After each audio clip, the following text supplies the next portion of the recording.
morning. It's event day. It is 7:25 a.m. I'm folding bar towels. I just got them out the dryer. I'm gonna make sure we have enough. We are doing a wedding. We're back at Meadows at Mossy Creek. I actually have 3 new bartenders working with me today. The 3 of them will be bartending. I will be bar backing and maintaining things throughout the wedding. We are serving final guest count 97. We planned for 150. They didn't tell me until yesterday that the guest count changed. So I ended up getting all this stuff for 150 people, only to come find out it's only 95 or 97 people. And she said that's including kids. So hopefully we go through all of this mix and I'm not, leaving with a bunch of stuff left over. Some things will keep, like the carbonated, options or whatever, but the mixer, I'm just like, girl, I did the most. But yeah, 3 signature cocktails for a modified bar. We're doing vodka. No, we're not. I gotta grab the menu because I really don't remember. But we are doing a modified bar, everything but the booze. With Milk and Honey, you can book us for everything but the booze service. And what that means is that we will provide everything needed for bar service, minus the booze. It's our most popular service option, where we provide everything but the alcohol.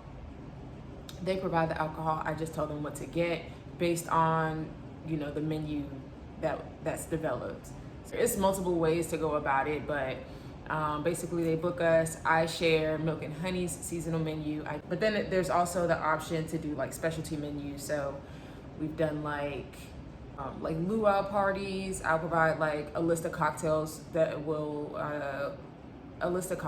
complement a luau party. This lighting is just not the vibe right now. I don't even know how to fix it. It's dark on this side. I like the light on this side. Let me change. I don't know. Anyway, it's just gonna be what it is, I guess. Also cocktails specific to that style of party or that theme of party. We did actually quite a few luau parties this past summer. We're done with the luau theme though, because it's now fall. Today is the first day of fall. It's officially fall. So yeah, we're doing 3 signature cocktails plus beer and wine. They actually wanted me to get the wine for them, so I did that. We're setting up 2 bars. We're going back to, I'm going. This will be their first time there, I think, for them. I don't know, but I don't know if they've worked with somebody else before where they've gone to this location, but I go to Meadows at Mossy Creek quite often, so I'm going back there again. And usually how it goes is we set up the 2 bars. We do cocktail hour outside, and then we move inside for the reception. Cocktail hour is literally that, just 1 hour. We serve outside until the reception area is ready for guests to come and enjoy. And that's just how we do it usually for weddings. It differs depending on the client, but for the most part, more specifically as it pertains to Meadows at Mossy Creek, we do cocktail hour outside and then we move inside for the reception. So I'm setting up 2 bars and I'm doing it alone. I find that it's just better for me to just do it by myself because I'm so specific about how I want everything to look and how everything should be set up. So until I'm able to explain how I want things, I gotta really continue to practice and go through the motion of seeing what needs to be done. Now I've had people on my team who I've explained certain things to, but for some reason things seem to get lost in translation. I'm not sure what the issue was, but ultimately I've decided that it's just better for me because it's also a creative process for me. At Meadows, it's a little bit different because I've done it so many times, but I just started to say, like, it's a creative process for me. Every event and venue, you know, varies. It differs. So the setup is not going to always be the same. I don't always provide, you know, my portable bar, my mobile bar. I don't always provide the tables needed for service. Sometimes they have they have that setup part already done or already available for us to use. So yeah, I just say that to say, like, every setup is different, and I have to think it through and feel it through and see how, you know, the flow will feel being behind whatever we're serving from. So yeah, so I try to, you know, delegate tasks to people, and I'll explain things like, hey, put the beer, like, I'll try to explain things like, hey, put the beer in the bins first, then pour the ice on top. And if I can remember to, I'll show you guys what I mean. But basically, it's simple as far as I can see. You put the beer in the bin first. Do not put ice in first. Put the beer in first. Put the beer and wine in first, excuse me. Put the beer and wine in first, and then pour the ice on top. Do not pour the ice in and then try to stuff as many beers as you can. You can fit more beer and wine in whatever container that you're using to chill it, and then put the ice on top. Put the beer and wine in first, put the ice on top, and then you refill, you add more ice as needed. For some reason, people are still doing the complete opposite of what I'm saying. I'm just like, are you not listening? Am I not explaining it correctly? Like, what exactly is the issue? Just like stuff like that.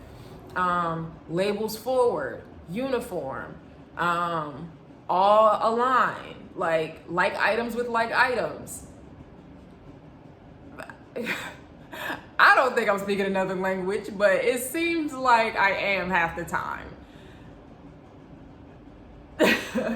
I have a good amount of stuff here. I still gotta go to storage and pick up the table. I have like a large bin for the wine that I need to get. I don't have any help moving this stuff and hauling this stuff. The help that I was depending on is not available to me. The team that I usually have is not available to me. I guess it's the location. I don't know. But it is an 1.5 hour drive from Atlanta. We all generally live like in Atlanta. So it takes us roughly 1.5 hours-ish to get there, depending. But yeah, so that's that.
managed to get everything. Whew, I'm tired. I'm trying to calm down. Hold on. Okay. Yeah, but I managed to get everything in here alone. Now I got an hour and a half drive to Cleveland, Georgia. Turn up. All right, I'm officially on the road. Got an hour and a half. Well, I actually been driving for a little bit. So I got an hour left before I make it to the venue. But yeah, I got the radio and my feel good feelings and my thoughts. That was a lot. I mean, honestly, no, it wasn't. I don't even know why I just said that. I'm so used to it at this point, but this is what it takes. This is what it takes to do all the things as it pertains to mobile bartending. The weddings specifically, like the weddings, man, those are the ones. The weddings are the most work by far.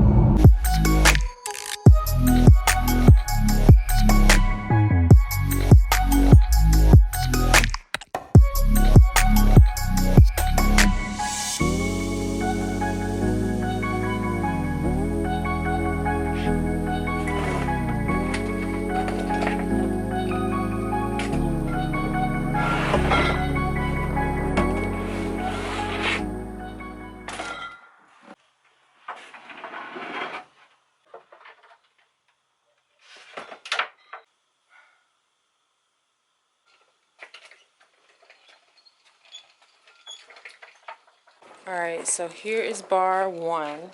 We're actually gonna turn this so that it's facing this way, like outward, logo front. And then we're gonna put a back table on that side. And then there's some storage underneath. This is gonna be the second bar. This is the reception bar. We'll come inside and then set up in here, and then there's some storage space underneath for us to use. So let me go ahead and get everything set up.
Inside. Rosemary.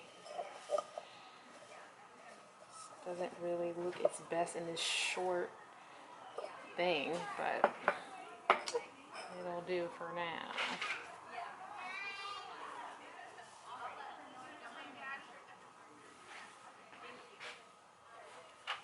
It's just does not like that I want to look. All right, so these herbs are just very fickle. I mean, there we go. I still can't get the lighting like exactly how I want it, but yeah. I intended for these to go in here and these to go in here, but these started wilting and I needed something to help them stand up. So this is just what it is. Okay. There we go, that's better. Okay. Yeah, these are kind of just sad. Don't worry, this is just for display. We have separate sage. Tip jar, beer wine menu, and then scan tip option, and then signature cocktails. We're just doing signatures out here for now, and then when we move into the inside bar, we're gonna do full open bar. And then I'm still waiting for the table, and I'll set all this stuff up. And then yeah, that's it.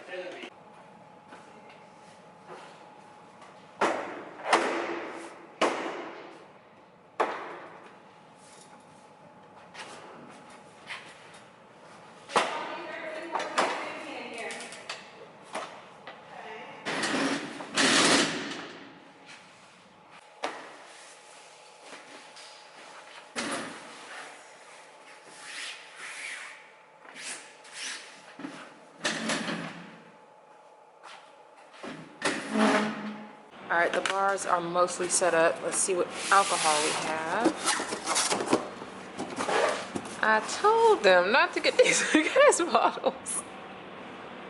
OMG. Actually, these are just extra. I can tell. Yeah, these are just extra. Just backup bottles here. And then, yeah. Okay, yeah. And then they have the bottles that we're gonna actually serve with. Guess they didn't have the liter bottles, but that's okay. But yeah, Casamigos. We got some Bacardi. I guess somebody likes rum because I didn't put rum on the list, but they got it anyway. Either way, we'll be fine. Got some mezcal, and then some Herradura, Reposado, and then we got Aperol for the My Paloma is Smoking, elderflower liqueur, Four Roses, Bombay, and what's this thing? Oh, more rum. Okay.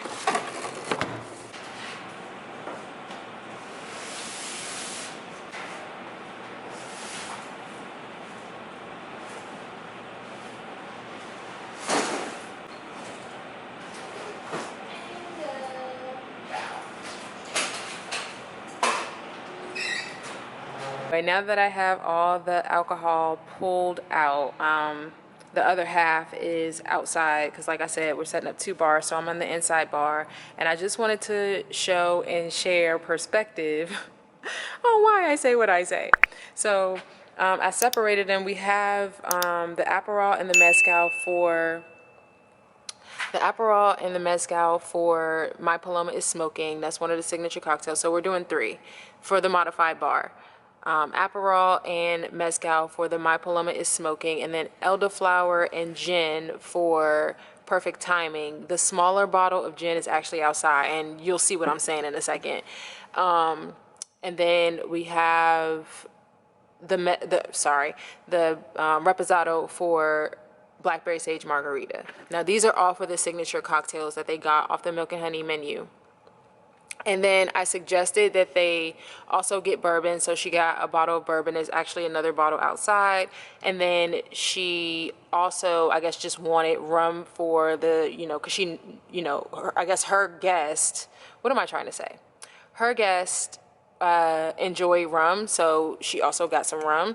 Not my suggestion, but I told her to shop for her guest. Now, she did get the bottle sizes that I suggested. I always say stick with the 750 milliliter bottles to 1 liter bottles. So she got 750s. All of these are 750s. I think this might look like, what is this? Yeah, this is 750. So yeah, all of these are 750s. Honestly, the best bottle size to go with when providing bottles for your bartender is 1 liter bottles. But if they don't have 1 liters, the 750s work too. But some of these don't even come in 1 liters, I don't even think. Like, I think these only come in 750s and maybe like even handle bottles, but I'm not certain, so don't quote me.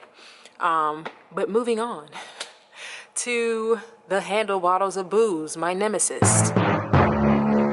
First of all, I can barely I mean, I can pick it up, don't get me wrong, but it's just it's just so big. I guess, it's just an extra added option, so it's not a big deal, but bruh. This aviation gin was the one that really got me though. It's huge. Let me see if I can show a perspective in terms of me to the bottle. So first of all, this is the bottle of gin, bro. Look at this. It's so big. And to go and try to pour, first of all, I need 2 hands, honestly, because this bottle is really that big.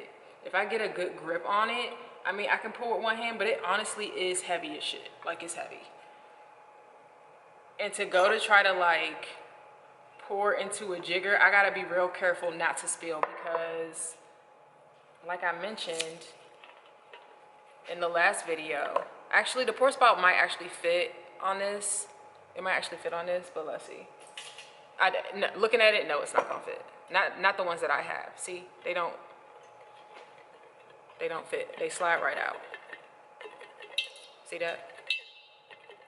So to try to measure your pours is just I'm gonna really have to take my time and pour into the jigger and then pour into the cup and pour into the glass or the mixer or the shaker or whatever. So yeah, but by the time we end up using this, like I said, there's a smaller bottle outside. By the time we end up using this, it probably won't even matter at that point. But we can actually take some of this and put it in the other bottle. It's probably what I'm thinking, but there's also another thing to consider too, is that there are 3 bartenders. So with there being 3 bartenders, if all 3 of them needed the gin for whatever reason, it's only this oh no, it's 2 bottles. Never mind, it's 2 bottles of gin, but they gotta choose, they gotta take turns using, depending on guest preference and all of that. So it really just depends, but still. Tito's, I mean, the handle on the Tito's is actually made kind of well. This one isn't as heavy as the aviation bottle. I mean, you got this good, at least for me, I have a good grip on it, so I got a good grip on it, so I can just do that. But with the Tito's, you can, I think the pour spouts might fit on these. Let me see. See? It fits right in, and then when I go to pour, I could just pour straight into the cup and not have to deal with a jigger. And then the same with the Bacardi. Now I can tell that they just bought this because it just had extra stuff. I don't want to put my finger in it. Okay, yeah, see, just looking at it, I can tell that it's not gonna fit. Same, it just slides right out. It's not, you go to pour and it's just a hot mess. With this, the bottle isn't as heavy, but you still gotta, at least for me, I gotta take my time and pour into the jigger and then pour into the cup. It's different right now because I'm standing here with no one here. But if I got a line full of people and I'm in a rush, please, I'm gonna be spilling shit everywhere. And then here's a bottle of Herradura, just for comparison. I can easily, the neck is kind of small, but I can easily just grab the neck and just pour straight down. Or just grab the sides. I mean, I have fairly long fingers and big hands, but I can just, pour right down. And then the pour spout will fit right into the top, just like the Tito's. I'm gonna open it because I know we're gonna go through this anyway. It's tequila, we always go through tequila. Especially because we have the Black Bay Sage Margarita. But yeah, you see in comparison, it'll fit right in there. And then I go to pour, bow, I just go straight down and I'll count my pours. But yeah, stop supplying those large handles. Like, they're annoying to use, and it can get really frustrating. Like I said, right now it might not seem as serious, but if you see and experience it during service as a bartender, it can get kind of hectic and annoying to use, to try to handle those big old bottles like that.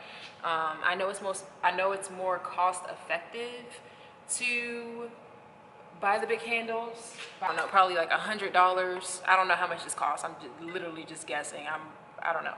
But ultimately, I know that they bought this because it was more cost effective to just buy one big bottle as opposed to buying a bunch of little bottles. But having a party and having a wedding is an investment. So, I mean, it just kind of is what it is. When it comes to providing liquor for your bartender, do not provide these big bottles. They're just heavy to handle. Like, look at it. I'm trying to get a comparison. Like, this is a 750 and this is a 1.75. Yeah. And like, I gotta put this down so I can get a better grip on it because I just feel like I'm gonna drop it. But like, yeah, bow. You can just go straight down. With this, I kind of gotta like do that. I'm tired already.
Imaginary picture.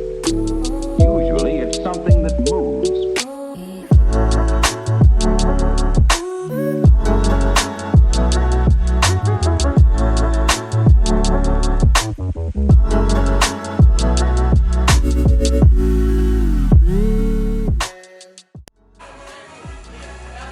No, it's on the table. Start the table.